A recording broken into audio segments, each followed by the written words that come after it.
مفتی طارق مسعود کے بیانات کے لیے مفتی صاحب کے آفیشیل چینل مفتی طارق مسعود سپیچز کو سبسکرائب کریں۔ پہلا سوال ہے رمضان اور زکوٰۃ کا کیا تعلق ہے؟ خوب سمجھ لو، رمضان کا زکوٰۃ سے براہ راست کوئی تعلق نہیں ہے۔ جب آپ صاحب نصاب ہوئے تھے نا، 52.5 تولے چاندی کے برابر مال آیا تھا آپ کے پاس، سونا، چاندی، مال تجارت، نقدی، یہ 4 چیزیں جس دن آپ کے پاس آ گئیں، کتنی؟ جتنے میں 52.5 تولہ چاندی آتی ہے، تو آپ پر لازم تھا کہ اپنی وہ اسلامی تاریخ آپ محفوظ کر لیتے۔ 5 محرم کو آئیں یہ چیزیں، تو 5 محرم ڈیٹ محفوظ کر لی، اگلے سال 5 محرم کو آپ کا زکوٰۃ کا حساب ہوگا۔ سمجھتے ہو؟ پھر دے بے شک، بعد میں دو، پہلے دو، وہ آپ کی مرضی ہے۔ زکوٰۃ کا نصاب کیا ہے؟ مال تجارت کی تعریف کیا ہے؟ سونا، چاندی، مال تجارت، نقدی، کیش رقم جسے کہتے ہیں، 4 چیزیں جس کے پاس 52.5 تولہ چاندی کے برابر ہوں۔ 52.5 تولہ چاندی کے ریٹ کیا چل رہے ہیں مجھے نہیں معلوم، اوپر نیچے اتنے ہو رہے ہیں، شاید 90,000 1 لاکھ روپے تک چل رہے ہیں شاید۔ تو جس کے پاس اتنی مالیت کا سونا، چاندی، تجارتی مال یا نقدی ہو تو وہ صاحب نصاب بن جاتا ہے۔ اس پر لازم ہوتا ہے کہ وہ اسلامی تاریخ نوٹ کر لے۔ عام طور پر جب لڑکوں کی، لونڈے لپاڑوں کی تنخواہ لگتی ہے، پہلی تنخواہ 90,000 1 لاکھ آئی تو وہ صاحب نصاب بن گئے۔ لڑکیوں کی شادی ہوتی ہے، ان کو سونا ملتا ہے، تو جس دن ان کو سونا ملا ہے، ہینڈ اوور ہوا ہے، وہ تاریخ، وہ اسلامی تاریخ نوٹ کر لیں۔ سمجھ میں آ رہی ہے بات؟ پھر ہر سال اسی تاریخ کے حساب سے زکوٰۃ دیا کریں۔ مال تجارت کی تعریف کیا ہے؟ مال تجارت اس مال کو کہتے ہیں جو بیچنے کے لیے خریدا ہو اور اب تک بیچنے کی نیت باقی ہو۔ آپ کی دکان ہے، کرائے پہ دی ہوئی ہے، دکان پہ زکوٰۃ نہیں ہے، کیوں؟ کرائے پہ دی ہوئی ہے۔ آپ کی گاڑی ہے، کرائے پہ دی ہوئی ہے، زکوٰۃ نہیں ہے، کیوں؟ کرائے پہ دی ہوئی ہے۔ ہاں، گاڑی آپ نے خریدی ہے کہ بیچ دوں گا میں، خریدتے ہوئے بیچنے کی نیت تھی تو اس گاڑی پہ زکوٰۃ دینا واجب۔ ہاں، گاڑی آپ نے خریدی اپنے لیے، ارادہ ہوا کہ جب بیچنے کا موڈ ہوا تو بیچ دوں گا، یہ مال تجارت نہیں ہے، کیونکہ خریدی کس لیے؟ بیچنے کے لیے، تھوڑی استعمال کے لیے۔ اس طرح پلاٹ آپ نے خریدا کہ یار کنفیوز ہوں، دیکھیں گے فیوچر میں بناؤں یا بیچوں، سوچوں گا، زکوٰۃ نہیں ہے اس پر۔ ہاں، پلاٹ خریدا، نیت کیا ہے؟ بیچوں گا، اس پہ زکوٰۃ واجب ہے۔ سمجھتے ہو کہ نہیں سمجھتے ہو؟ زکوٰۃ کن لوگوں کو دی جا سکتی ہے؟ زکوٰۃ ان لوگوں کو دی جا سکتی ہے، اتنا کافی ہے۔ سمجھتے ہو؟ غریبوں، غریب ہونے کے لیے کیا ہے کہ 5 چیزیں، 4 چیزیں تو وہی جو زکوٰۃ والی ہیں، سونا، چاندی، مال تجارت اور کیش، اور 5ویں چیز ہے ضرورت سے زائد سامان۔ ایک آدمی کے پاس ضرورت سے زائد سامان ہے، ضرورت سے زائد سامان اس کہتے ہیں پورے سال استعمال ہی نہیں ہو رہا۔ گھر میں ڈنر سیٹ پڑا ہوا ہے، پورا سال استعمال نہیں ہوتا۔ پلاٹ پڑا ہوا ہے، نہ رینٹ پہ دیا ہوا ہے، نہ کھیتی باڑی کر رہا ہے اور نہ خود رہتا ہے اس میں، تو وہ پراپرٹی بھی ضرورت سے زائد ہے، اس میں پورا سال گزرنا بھی ضروری نہیں ہے۔ تو جس کے پاس اس طرح کی پراپرٹی ہو جو استعمال میں نہ آتی ہو، یا سونا، چاندی، مال تجارت اور نقدی اس کے پاس 52.5 تولہ چاندی کے برابر ہو، یا 5 چیزوں کا مجموعہ 52.5 تولہ چاندی کے برابر ہو، تو ایسے آدمی کو زکوٰۃ دینا جائز نہیں ہے۔ سمجھتے ہو کہ نہیں سمجھتے؟ اتنا پوچھ لیا کرو بھائی، تمہارے پاس کوئی ایسی پراپرٹی تو نہیں ہے جو استعمال میں نہ آتی ہو، اتنا پوچھ لیا کرو۔ پورا نصاب پیش کرو گے تو پاگل ہو جائے گا نا، وہ کہے گا تو زکوٰۃ نہیں دے بھائی، میرے حساب نہیں ہو رہا مجھ سے۔ میں جب کسی کو زکوٰۃ دیتا ہوں تو اتنا پوچھ لیتا ہوں، یار تمہارے پاس سونا وونا تو نہیں ہے؟ نہیں ہے بھائی، کیونکہ سونا آج کل اتنا مہنگا ہے کہ وہ سونا ہی آدمی کو مالدار بنا دیتا ہے۔ اور بھائی تمہارے پاس بینک میں کیش اماؤنٹ کتنا پڑا ہوا ہے؟ غریب کے پاس تو کیش اکاؤنٹ ہی نہیں ہوتا عام طور پہ، ہے 20-30 ہزار ہے تو وہ مستحق ہے زکوٰۃ کا۔ کوئی پراپرٹی تو نہیں ہے گھر کے علاوہ، جس گھر میں رہتے ہو وہ تو ٹھیک ہے، ایسا تو نہیں کہ پلاٹ لے کے ڈالا وہ خالی پلاٹ پڑا ہوا ہو، تو ایسا اگر نہیں ہے تو عام طور پر ایسا آدمی زکوٰۃ کا مستحق ہوتا ہے۔ سمجھتے ہو کہ نہیں سمجھتے؟ کیونکہ نہ پیسہ ہے، نہ کوئی سیونگ نہیں ہے، خلاصہ یہ نکلا، سیونگ نہیں ہے اس کے پاس۔ اچھا میرے بھائی، عشر کیا ہے؟ کتنی آمدنی پر ہے؟ عشر کہتے ہیں زمین کی پیداوار، تو زمین جو کھیتی باڑی کرتے ہیں ان کے جب بھی کھیتی کٹے گی اس میں سے 20واں حصہ یعنی 5% ان کو اللہ کے راستے میں صدقہ کرنا پڑے گا۔ اور اگر وہ بارش کے پانی سے زمین سیراب ہوتی ہے، ٹیوب ویل یا نہر کا پانی نہیں ہے، بارش کا پانی ہے، تو پھر 10% اللہ کے راستے میں خرچ کرنا پڑے گا، اس میں سال کا نصاب ضروری نہیں ہے۔ ابے کیا ہو گیا تم لوگ ایسے مجھے دیکھ رہے ہیں جیسے کچھ بھی سمجھ میں نہیں آ رہا؟ دیکھو، آپ جب بھی زمین سے پیداوار اگاؤ گے نا، جو کھیتی باڑی کرنے والے لوگ ہیں، تو اللہ نے کہا ہے آتو حقہ یوم حصادہ، جس دن کھیتی کٹے گی اللہ کا حق اس میں سے نکلے گا۔ اتنا مزہ آتا ہے نا یہ آیت پڑھتے ہوئے، کہ کیا اللہ میاں نے کتنا اچھا قانون بنا دیا, کھیتی کٹ رہی, اللہ کہہ رہے ہیں میرا بھتہ مجھے چاہیے, گویا کہ وہی. تو نیک لوگ خوشی خوشی دیتے ہیں. اگر اللہ کہہ دیتا نا یہ ٹیکس ہے تمہیں دینا پڑے گا, یہ جرمانہ ہے تمہیں دینا پڑے گا, مزہ نہ آتا عشر دینے میں. اللہ کہتے ہیں جس دن کھیتی کٹے, پہلے اللہ نے اپنی نعمتیں بیان کی کہ اس نے آسمان سے پانی برسایا, یہ پانی سائنسدان نہیں برساتے, پھر اس نے زمین سے تمہارے لیے طرح طرح کے نباتات پیدا کیے, انار پیدا کیا, انگور پیدا کیا, سب اللہ کر رہا ہے. اللہ کہہ رہے ہیں لہذا جس دن کھیتی کٹے گی اس دن میرا حق مجھے دو. تو جن کو اللہ سے محبت نہیں ہے وہ اس کو جرمانہ سمجھتے ہیں, جن کو اللہ سے محبت ہے ان کو اس آیت میں اتنا مزہ آتا ہے.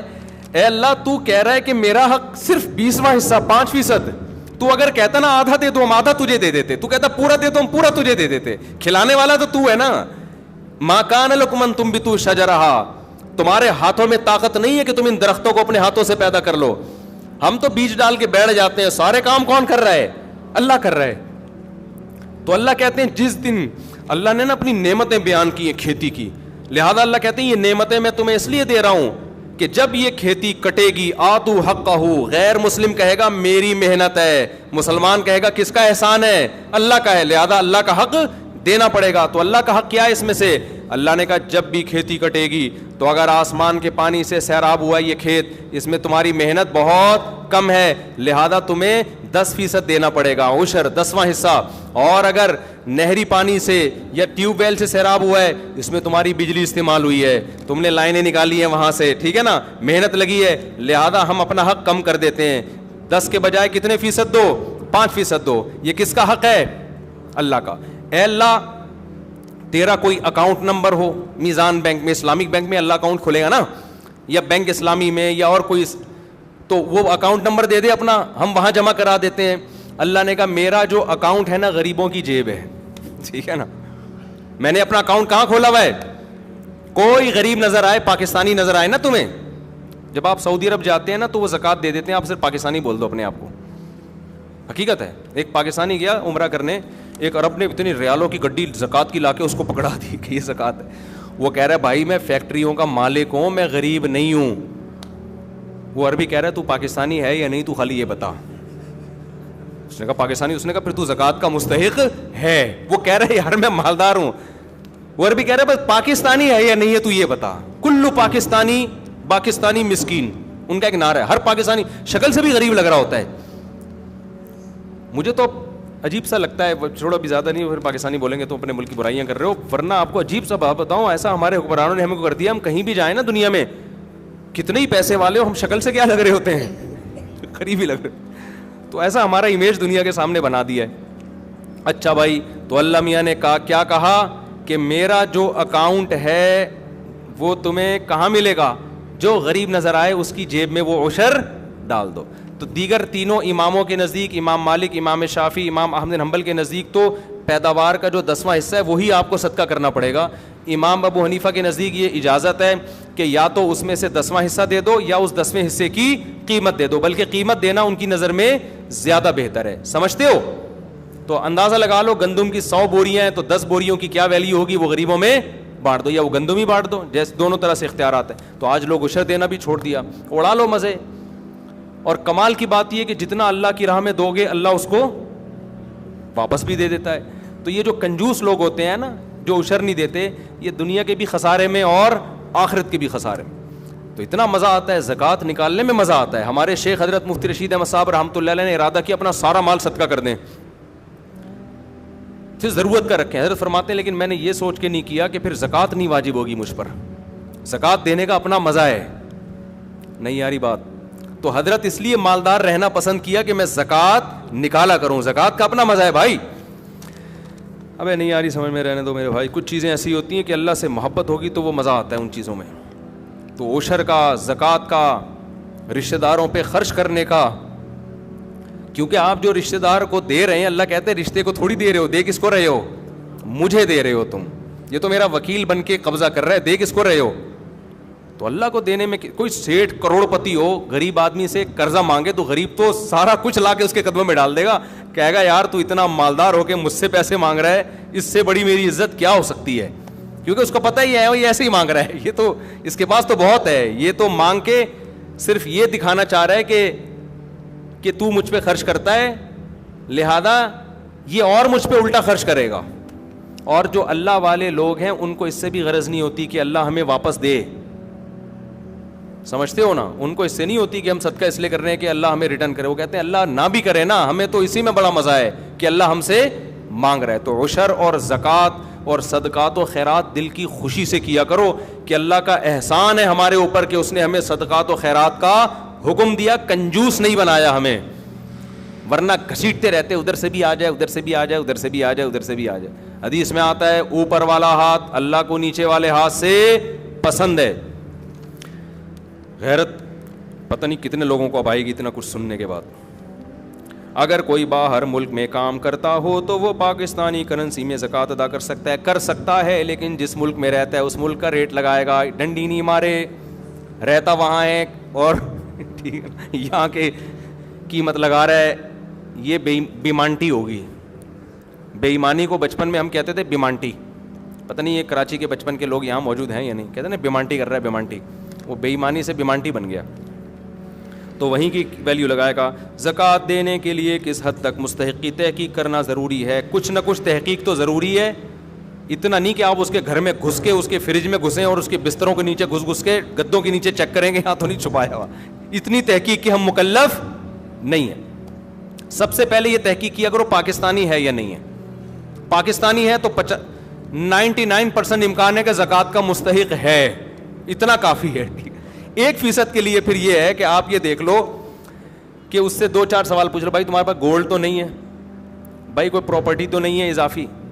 اچھا بیوی کے پاس اگر سونا ہے تو شوہر کا نہیں کہلائے گا, وہ بیوی کا کہلائے گا, اس سے شوہر کا پھر بھی غریب ہونا ثابت ہوگا, سمجھتے ہو. تو ان کو دیا جا سکتا ہے جو اس طرح کی تحقیق کر لو. کوشش کرو زیادہ سے زیادہ مستحق کو دو نا.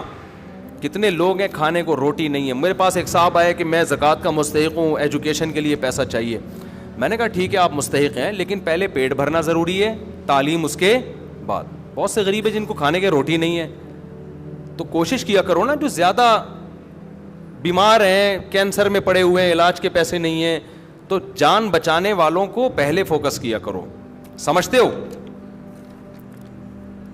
اچھا بھائی دینی مدارس کو بھی زکوٰۃ دینی چاہیے جو صحیح کام کر رہے ہیں. میرا ایک بیان ہوا روحانی عاملوں کے خلاف کہ روحانی عامل جو ہے نا دین کے نام پہ اور یہ وظیفوں کے نام پہ نوٹ چھاپتے ہیں. کسی نے نیچے لکھا کہ ایسے بھی تو بہت سے لوگ ہیں جنہوں نے خالی پلاٹوں پہ قبضہ کر کے مسجد بنا لی, مدرسہ بنا لیا اور یتیم بچوں کے نام پہ چندہ کر کر کے کروڑوں روپے کے مالک بن گئے. ان کے خلاف کیوں بیان نہیں کرتے؟ تو جنہوں نے بھی کمنٹ کیا ان کی خدمت میں عرض ہے کہ ان کے خلاف بھی میں متعدد دفعہ بیان کر چکا ہوں, بلکہ لوگوں کو بتا چکا ہوں کہ پاکستان میں پیسہ کمانے کا, حرام کمانے کا ایک بہترین طریقہ زرداری کو خام خواہ میں بلا وجہ بدنام ہو گیا. تو بھائی تو ایک جگہ خریدتا, مسجد بناتا, پلاٹ بناتا اور دبا دب نوٹ چھاپتا, ایسا ہوتا ہے. اس پہ تو ہم 20 دفعہ بول چکے ہیں کہ صرف داڑھی ٹوپی دیکھ کر کبھی کسی پہ اعتماد مت کرو. ایسے لوگ ہیں پیسہ نہیں کما پاتے تھے, انہوں نے کیا کیا, کسی جگہ پہ چندہ کر کے جگہ خرید لی, 4 دیواری کھڑی کر دی, چند ادھار یتیم بچے لے لیے کسی سے کہ بھائی کسی سینٹر سے کہ 1 مہینے کے لیے آپ کے یتیم بچے مجھے ادھار چاہیے. یتیموں کے نام پہ بھی پیسہ ملتا ہے نا, ادھار چاہیے, جب پیسہ آ جائے گا تو یہ واپس کر دوں گا. کرائے پہ بھی ملتے ہیں یتیم بچے چندہ لینے کے لیے. تو آپ نے کیا کیا, چند یتیم بچے لکھ دیے, ان کے ہاتھ میں قرآن پکڑا دیا, وہ قرآن پڑھ رہے ہیں, ہل رہے ہیں, بڑا خوبصورت نورانی ماحول, لوگ آ کے دبا دب پیسہ پھینک رہے ہوتے ہیں. تو میں نہیں کہہ رہا کہ مدارس کے محتمم فراڈی ہوتے ہیں یا علماء معاذ اللہ 2 نمبر ہوتے ہیں یا مولوی 2 نمبر ہوتے ہیں. نہ 2 نمبر لوگ بھی مولویت کے لبادہ اوڑھ لیتے ہیں. 2 نمبر لوگ بھی مدرسے کے ناظم کا لیبل استعمال کر کے لوگوں سے پیسے بٹورتے ہیں. تو کہیں بھی کوئی مدرسہ ہو, آنکھ بند کر کے تعاون نہیں کرنا. آپ نے ریسرچ کرنی ہے, تحقیق کرنی ہے کہ واقعی یہ دین کی خدمت ہو رہی ہے, پیسہ صحیح جگہ استعمال ہو رہا ہے. ایسا تو نہیں کہ ناظم صاحب کے پیٹ میں جا رہا ہو. اور بڑے بڑے فراڈ ہوتے ہیں پاکستان, ہم نے خود دیکھے ہیں. ایک مسجد بنا لی, مسجدیں بک رہی ہوتی ہیں, سودے ہوتے ہیں مسجدوں کے, 1 کروڑ میں بکی, 2 کروڑ میں بکی. خریدنے والے کو پتا ہے 1 کروڑ لگاؤں گا, پھر مسجد کے نام پہ جو چندہ ہوگا نا یہ پیسے ریکور, یہ باقاعدہ بزنس ہو رہا ہے, اپنی آنکھوں سے دیکھا ہے ہم نے. تو اس لیے اب یہ تو نہیں کہ مدرسوں کے ساتھ تعاون ہی چھوڑ دیں, تعاون تو ہماری اور آپ کی ذمہ داری ہے, دینی مدارس کو تو ہم نے ہی چلانا ہے, لیکن طریقہ یہ ہے کہ آپ ایک دفعہ تحقیق کریں کہ ریلائبل مدرسہ ہے یا نہیں ہے, یہاں پیسہ صحیح استعمال ہوتا ہے کہ نہیں ہوتا. آنکھ بند کر کے کسی کے ساتھ تعاون نہیں کرنا. جو قابل اعتماد دینی ادارے ان کے ساتھ تعاون کریں. بنوری ٹاؤن ہے, جامعۃ الرشید ہے, دارالعلوم کرنگی ہے, بن نوریہ ہے, جامعہ اشرفیہ, یہ سارے بڑے بڑے اکابر, بڑے بڑے علماء ان مدارس کو چلا رہے ہیں, تو ان پہ تو پورا اعتماد. اسی طرح چھوٹے مدرسے بھی ہیں جن کے ساتھ تعاون کرنا چاہیے, لیکن پہلے ایک سروے کریں آپ جا کے کہ یہ پیسہ میرا صحیح استعمال ہو رہا ہے یا نہیں ہو رہا, ورنہ فراڈیوں کے ہاتھ چڑھ جاؤ گے آپ. اور بہت پیسہ اس میں, جو مذہب کے نام پہ جب حرام خوری ہوتی ہے نا تو پھر تھوڑا پیسہ نہیں آتا. اگر کسی نے زکوٰۃ ادا نہ کی ہو تو کیا پچھلے سالوں کی زکوٰۃ بھی ادا کرنی ہوگی؟ جی ہاں, ادا کرنی ہوگی بالکل. زکوٰۃ نہ دینے کی کیا وعید ہے؟ اللہ نے فرمایا جو سونا چاندی تم جمع کر کے رکھتے ہو, زکوٰۃ نہیں دیتے, اسی کو پگھلا کے تمہاری پیشانیوں کو داغوں گا میں قیامت کے دن, اور کہوں گا ھذا ما کنزتم لانفسکم, یہ وہ خزانہ ہے جو تم نے اپنے لیے جمع کیا تھا. آپ کہہ سکتے ہو اللہ کرنسی کو کیسے جلائے گا, تو اللہ اس کو بھی جلا کے داغ سکتا ہے. تو جو مال جمع کر رہے ہو نا اور زکوٰۃ نہیں دے رہے, اسی کو اللہ جلا کے پیشانیوں کو داغے گا قیامت کے دن. اللہ اس عذاب سے بچائے. اچھا میرے بھائی, زکوٰۃ کا کانسیپٹ کیا ہے, اس کے پیچھے کیا فلسفہ ہے؟ زکوٰۃ کا کانسیپٹ یہ ہے کہ اللہ کہتا ہے کہ میں اپنے بندوں کو کھلاتا پلاتا ہوں, یہ تمہاری کمائی نہیں ہے, یہ میرا احسان ہے. تو جب میرا احسان ہے تو جو مجھ پر ایمان لائے گا تو وہ مجھے قرضہ دے گا, اور مجھے قرضہ دینے کا طریقہ ہے میری مخلوق پہ خرچ کر دو. تو جس کا اللہ پہ, اللہ چیک کرتا ہے کہ یہ اوپر کے ایمان کے دعوے ہیں, سچی مچی کا مسلمان ہے یہ, صحیح ہے نا, کیونکہ پیسہ خرچ کرنے کے لیے کمزور ایمان چلتا نہیں ہے. صحیح ایمان ہوگا تو روکڑا نکلے گا, ورنہ نہیں نکلے گا. ایک کو آپ نے محبت کا دعویٰ کیا اپنی محبوبہ سے, مجھے تم سے بہت محبت ہے, اس نے کہا بہت ہے تو 500 روپے دے دو. تو آپ نے کہا یار یہ 500 روپے تو نہیں میں دے رہا, تو سمجھ جائے گی اوپر سے بولنے پر گورنمنٹ کی طرف سے کوئی پابندی نہیں ہے, تو 500 روپے سے پتہ چلے گا. اگر وہ مانگ لے 1000 روپے تو پھر پتہ چلے گا 1000 والی ہے. تو ریٹ ہوتے ہیں نا, روکڑے سے پتہ چلتا ہے کہ کتنی محبت ہے.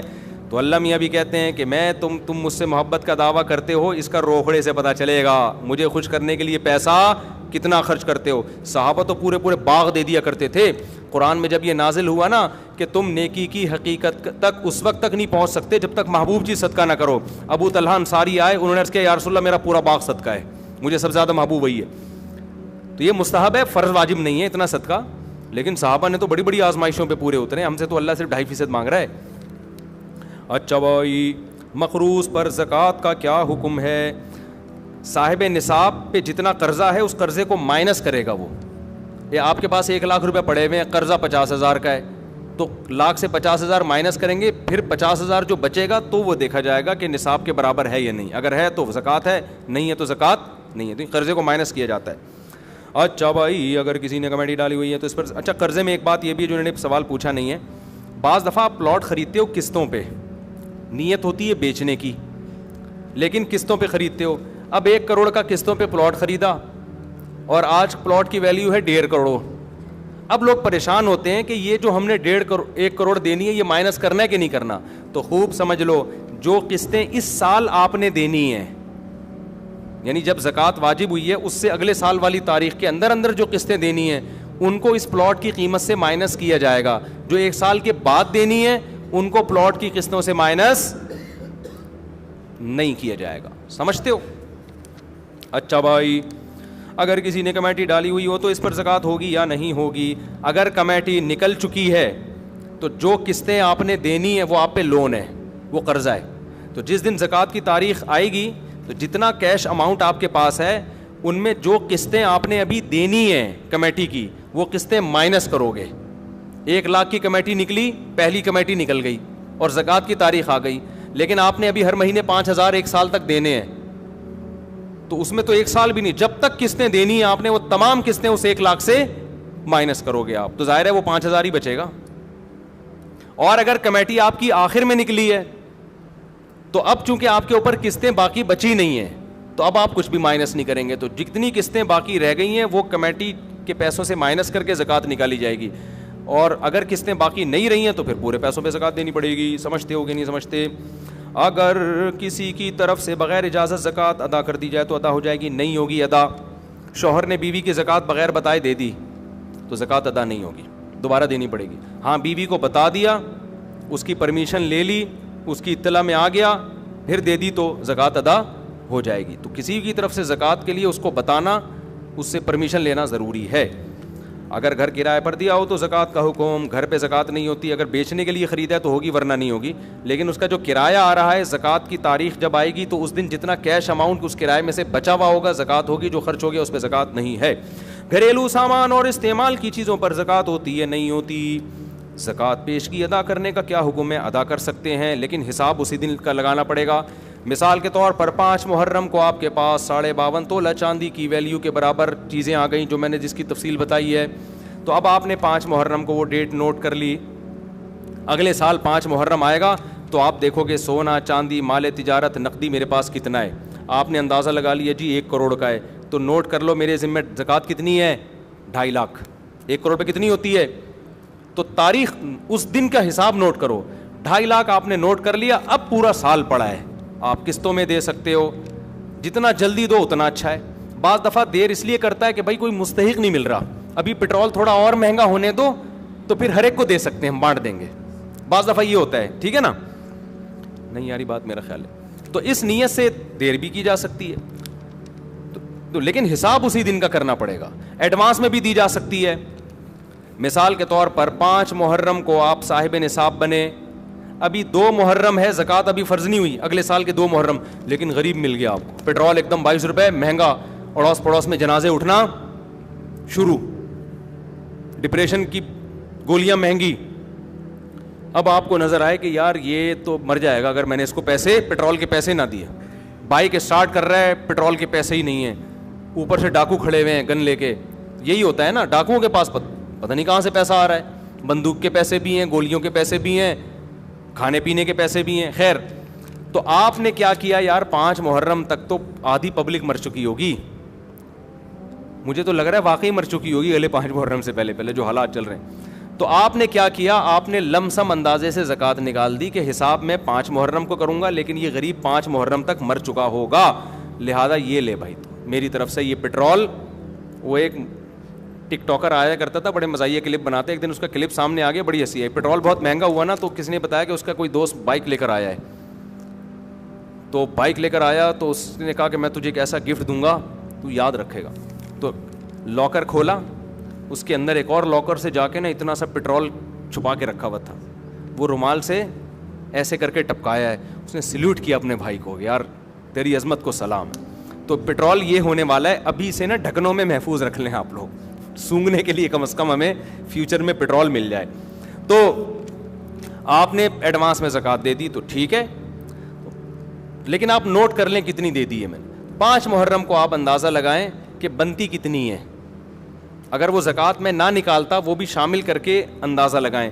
تو اگر زیادہ دے دی ہے تو غریبی ہو گئی, واپس نہیں لے سکتے کہ آپ جائیں یار میں نے وہ اصل میں ایکچولی بنتی تو 2.5 لاکھ تھی, میں نے غلطی سے 3 دے دیے, 50 واپس کر دو, واپس نہیں لے سکتے. اب آپ وہ 50 کیا ہو گئی, غریبی. اور اگر کم دی ہے تو جتنی کم ہے وہ نکال دو. سمجھتے ہو؟ اچھا, زکوٰۃ ایک ہی آدمی کو اتنی زیادہ دے دینا کہ وہ مالدار بن جائے, یہ ناپسندیدہ ہے. زکوٰۃ تو ادا ہو جائے گی, لیکن یہ کیا ہے, کیونکہ زکوٰۃ کا مقصد غریبوں کو مالدار بنانا نہیں ہے, غریب کی حاجت پوری کرنا ہے. ایک ہی آدمی کو اٹھا کے 1 کروڑ دے دی, وہ لینڈ کروزر میں گھوم رہا ہے اور ادھر بھوکے مر رہے ہیں لوگ, تو اتنی دو کہ اسٹیبل ہو جائے. وہ میری اکثر عادت ہوتی ہے, کوئی غریب ملتا ہے نا تو جو بالکل اسٹیبل نہ ہو, ڈسیبل قسم کے لوگ ہوتے ہیں, تو اتنی زکوٰۃ دے دو کہ وہ بلکہ پیسے بھی نہ دو, رکشہ خرید کے دے دو کہ یار تو کوئی روزگار کر, ریڑھی خرید کے دے دو. تو پہلی کوشش یہ کرنی چاہیے کہ لوگوں کو اپاہج بنانے کے بجائے زکوٰۃ کے پیسوں سے لوگوں کو روزگار دیا جائے, کوشش یہ کیا کریں. اچھا بھائی یہ ہو گیا. اور کوئی زکوٰۃ سے متعلق سوال ہو تو پوچھ لیں تاکہ یہ ٹاپک ختم ہو جائے. ہاں بہترین سوال, سمجھ گیا میں. دیکھو زکوٰۃ دیتے ہوئے نیت ضروری ہے, سامنے والے کو بتانا ضروری نہیں ہے کہ یہ زکوٰۃ ہے, بلکہ اس کو آپ ہدیہ اور گفٹ کے نام پہ دے دیں. سمجھتے ہو؟ یہ جی میری طرف سے آپ کو گفٹ ہے. دل میں نیت کریں کہ کیا دے رہا ہوں, زکوٰۃ, کیونکہ عزت دار آدمی کو اس سے اپنی توہین محسوس ہوتی ہے. اچھا, زکوٰۃ کن رشتہ داروں کو دی جا سکتی ہے؟ ابا کو, اماں کو نہیں دی جا سکتی, دادی دادا نانا نانی کو نہیں دی جا سکتی, بیٹا پوتا بیٹی پوتی نواسی نواسے ان کو زکوٰۃ نہیں دی جا سکتی، یعنی جن کی آپ اولاد ہو یا جو آپ کی اولادیں ہیں ان کو آپ زکوٰۃ نہیں دے سکتے. شوہر بیوی شوہر کو زکوٰۃ نہیں دے سکتی. ان کے علاوہ جتنے بھی رشتے ہیں سب کو زکوٰۃ دے سکتے ہیں. بہن بھائیوں کو بھی دیا جا سکتا ہے, بھانجا بھتیجی کو بھی دیا جا سکتا ہے, ساس سسر کو بھی دی جا سکتی ہے, چچا ماموں کو بھی دی جا سکتی ہے, کزنوں کو بھی دی جا سکتی ہے, تمام رشتہ داروں کو دی جا سکتی ہے. ابا اماں, کیونکہ وجہ اس کی ہے کہ ان کی تو ویسے ہی آپ کے ذمہ ہے نا کفالت. اچھا, زکوٰۃ ملازمین کی تنخواہوں میں نہیں دی جا سکتی. آپ کے ملازم کی تنخواہ 1 لاکھ بنتی تھی, آپ نے کہا زکوٰۃ کا مستحق چلو اس دفعہ یہی پہنا دو, ایسا نہیں ہو سکتا. زکوٰۃ آپ کو الگ سے دینی پڑے گی. زکوٰۃ کسی کی اجرت میں نہیں دی جا سکتی. اور زکوٰۃ میں غریب کو مالک بنانا یا اس کے نمائندے کو مالک کو ہینڈ اوور کرنا ضروری ہے. جیسے آپ نے کسی کے علاج پہ زکوٰۃ خرچ کرنی ہے نا, تو اب شریعت کہتی ہے اس مریض کو مالک بناؤ. اگر وہ مریض بے ہوش ہے, نہ کومے میں گیا ہوا ہے, اس کا دماغ ہی کام نہیں کر رہا, تو اس کا جو بھی متولی ہے, باپ ہے جیسے, تو اس کو بھی مالک بنا دیں گے تو ہو جائے گی. لیکن اگر وہ ہوش و حواس میں ہے, دماغ کام کر رہا ہے, تو اس کو ہینڈ اوور کرنا پڑے گا, پھر وہ دوائیں خریدے. اب یہ کام مشکل ہوتا ہے, تو اس کا طریقہ یہ ہوتا ہے کہ اس مسکین سے, غریب سے, جو بھی پیشنٹ ہے, اس سے یہ اجازت لے لی جائے کہ بھائی آپ اپنا کسی کو اس ہسپتال کو نمائندہ بنا دو, وکیل بنا دو. ہم آپ کو جو پیسے دیں گے تو آپ کی اجازت ہے اس ہاسپٹل کو دیں گے ہم. تو جب ہاسپٹل کو ہینڈ اوور کرو گے تو وکیل کا قبضہ موکل ہی کا قبضہ کہلاتا ہے. نہیں یاری بات بھائی, میں نے ایک بندہ بھیجا نا کہ یار تو نے میرا قرضہ دینا ہے تو اس کو دے دے, تو جیسے ہی اس کو دے گا تو قرضہ ہو گیا نا ادا, کیونکہ میرا وکیل ہے, تو وکیل کا قبضہ موکل کا قبضہ ہوتا ہے. وکیل بنتا ہے پرمیشن سے, خود بخود آپ کسی کو وکیل نہیں بنا سکتے. تو بعض ہسپتال یہ کرتے ہیں, پیشنٹ سے پہلے لکھوا لیتے ہیں کہ آپ ہمیں اجازت دے دیں کہ ہم آپ کی طرف سے زکاتوں پہ قبضہ کریں, تو یہ بھی ٹھیک ہے. ورنہ پیشنٹ کو آپ کہہ دیں کہ بھائی میں یہ نہیں بتائیں کہ میں زکات دینا چاہتا ہوں, اسے کہیں بھائی میں تمہارے ساتھ کچھ تعاون کرنا چاہتا ہوں, تو میں جو تمہیں پیسے دینا چاہتا ہوں تم مجھے اجازت دو, میں کس کو دے دوں؟ ہاسپٹل کی انتظامیہ کو دے دوں. وہ اجازت دے دے گا تو پھر آپ زکات دے دیں, کیونکہ پھر اسپتال کا قبضہ کس کا قبضہ ہوگا؟ پھر وہ مریضی کا قبضہ سمجھا جائے گا. تو اس طرح وکالت کے ذریعے تو ہو سکتا ہے, بغیر وکالت کے ڈائریکٹ دے دیں گے, یا تعمیر میں لگا دیا, تعمیروں پہ زکاتیں نہیں لگتی, سمجھ رہے ہو, کنسٹرکشن کے کام پہ زکات نہیں خرچ ہوتی, مسجدوں کی تعمیر نہیں ہو سکتی, مدرسوں کی تعمیر نہیں ہو سکتی, مالک بنانا ضروری ہے. تنخواہوں میں زکات نہیں جا سکتی. کسی غریب بچی کی شادی کرانی ہے, لوگ کہتے ہیں زکات, تو بھائی اس کو آپ وہاں بھی یہی ہے, اس بچی کو ہینڈ اوور کرو, پیسہ ہینڈ اوور نہیں کر سکتے, اس بچی سے پرمیشن لو کہ ہم آپ کی پرمیشن سے کھانا وانا کھلا. اول تو بارات کے کھانے اسلام میں ہے نہیں, لیکن مجبوری ہے تو ان کو بتا دو بھائی میں سارا خرچہ آپ کی طرف سے اٹھاؤں گا. تو اٹھاؤں گا نہیں, آپ کا وکیل کون ہے اس کو میں قبضے میں دوں گا. خود آپ وکیل نہیں بن سکتے, جو دینے والا ہے وہ خود وکیل نہیں بن سکتا. آپ کہ ابا کو وکیل بنا دو, جتنا پیسہ اس شادی پہ ہوگا میں آپ کو دینا چاہتا ہوں تو آپ اجازت دے دو آپ کے ابا کو دے دوں, تو ابا کو دے دیں, وہ پھر جو مرضی کرتے رہیں اس سے, بچی کی اجازت سے. تو یہ سارے طریقے ہیں زکوٰۃ کے. اور کوئی کسی نے سوال پوچھنا ہو؟ جی. سید کو زکوٰۃ نہیں دے سکتے, اس کو ویسے صدقہ خیرات کے ساتھ اس کے ساتھ مدد کریں. سید کہتے ہیں جس کے ابا سید ہوں, اماں سید ہونے سے بچہ سید نہیں ہوتا. اسلام میں نسب کہاں سے چلتا ہے؟ جیسے ابا زرداری ہوں تو بیٹا کیا ہوگا؟ زرداری ہوگا, صحیح ہے نا. ابا سید ہوں تو بیٹا کیا ہوگا؟ بڑی گہری بات ہے. تو اسلام میں نسب کہاں سے چلتا ہے؟ ابا سے, کیونکہ ہم لوگ کے ابا ہوتے ہیں. بہت سو کے ابا سے چلتا نہیں ہے کیونکہ ان کے ابا نہیں ہوتے. بہت سو کے قوم ہیں جن کے ابا ہی مارکیٹ سے کیا ہو گئے؟ شارٹ ہو گئے. ہمارے یہاں پیٹرول شارٹ ہو رہا ہے, چینی شارٹ ہو جاتی ہے, شوگر ہے, ہمارے ابا شارٹ نہیں ہوئے. ان ملکوں میں کبھی چینی شارٹ نہیں ہوئی, کبھی پیٹرول شارٹ نہیں ہوا, لیکن شارٹ ہوئی تو ایسی چیز ہوئی کہ اللہ کی پناہ یار, ابا ہی شارٹ ہو گئے. کسی کے ہاں ابا ہوتے ہیں, بھائی آپ تو باہر سے آئے ہیں نا, ویڈیو میں نہیں آئیں گے آپ, ڈرے نہیں, یہ تو یورپ سے آئے ہیں. ایسا ہوتا ہے نا کہ ان لوگ کے یہاں کسیوں کے ابا ہوتے ہیں, کسی کے نہیں ہوتے. تو ابھی تو BBC کی رپورٹ ہے, اس میں رپورٹ آئی ہوئی تھی وہی ان مغربی کنٹریز کے بارے میں کہ ابا کا ریشو ختم ہوتا جا رہا ہے. ایسے بچے بہت سارے ہو گئے جن کے ابا ہی نہیں ہیں. ہمارے ایک دوست ہیں بچپن کے, وہ شکار پہ جایا کرتے تھے, بس یہ بتا کے بیان ختم کر رہا ہوں. شکار پہ جاتے تھے تو اپنے والد کو کہتے تھے ابا جی, دادا کو کہتے تھے ابا جی. تو جیسے ہی کوئی شکار نظر آتا وہ کہتے ابا جی ٹھا کرو, یعنی بچہ تھا نا وہ, میرا دوست تھا, بچپن کی بات بتا رہا ہوں, تو اتنی اسپیڈ سے بولتے ابا ٹھا, ابا جی کو بولتے تھے ابا ٹھا, تو اس بچے کا نام پڑ گیا ابا ٹھا, وہ ابا ٹھا آ رہا ہے. ابھی بھی لوگ تھوڑا سا چھیڑتے ہیں, بھائی یار یہ وہی نہیں ہے جس کو ابا ٹھا, ابا ٹھا, ابا ٹھا. تو ابا ٹھا کا مطلب ایسا لگ رہا ہے جیسے ابا کو ٹھا کر دیا آپ نے. تو گورے نے کیا کیا, ابا ٹھا, ابا مارکیٹ سے کیا ہو گئے, ان کے ابا کی بات کر رہا ہوں, یہ جو بیٹھے ہوئے, ابا کیا ہو گئے مارکیٹ سے, ٹھا, ابا کو ٹھا کر دیا. وہ تو کہہ رہا تھا بچہ کہ ابا وہ ٹھا یعنی مارو اس کو, گورے نے ابا کو ہی اٹھا کے ٹھا کر کے اپنی سوسائٹی سے نکال دیا. اس لیے میں بار بار کہتا ہوں, ہم جب کسی سے ابا کی خیریت پوچھتے ہیں تو ہم پوچھتے ہیں آپ کے ابا خیریت سے ہیں, وہ کہتے ہیں ہاں ہیں یا نہیں ہیں. لیکن گورے سے آپ کو 2 سوال پوچھنے پڑیں گے. پہلا سوال, آپ کے ابا ہیں, وہ کہے گا ہاں ہیں, پھر آپ پوچھیں گے اچھا خیریت سے ہیں یا نہیں. تھوڑا سا جملہ بڑھانا پڑتا ہے وہاں, یہ ایک ٹینشن ہے تھوڑی سی. تو جب آپ جائیں تو یہ 2 جملے یاد کر کے, ایسے ڈائریکٹ نہ پوچھ لے کرے آپ کے ابا خیریت سے ہیں, وہ کہے گا پہلے یہ تو پوچھو ہے بھی کہ نہیں ہے, اس کے بعد وہ بتائے گا. خیر یہ کہاں سے کہاں بات چلی گئی, تو زکوٰۃ کے مسائل تھے, ٹھیک ہے نا. ابا سید ہو تو بیٹا کیا ہوگا, سید, اس کو زکوٰۃ نہیں. میاں بیوی کے شوہر سید ہے تو بیوی سید نہیں ہوگی, پھر بیوی کو زکوٰۃ دے سکتے ہیں. سبحانک اللہم و بحمدک نشہد ان لا الہ الا انت نستغفرک و نتوب الیک.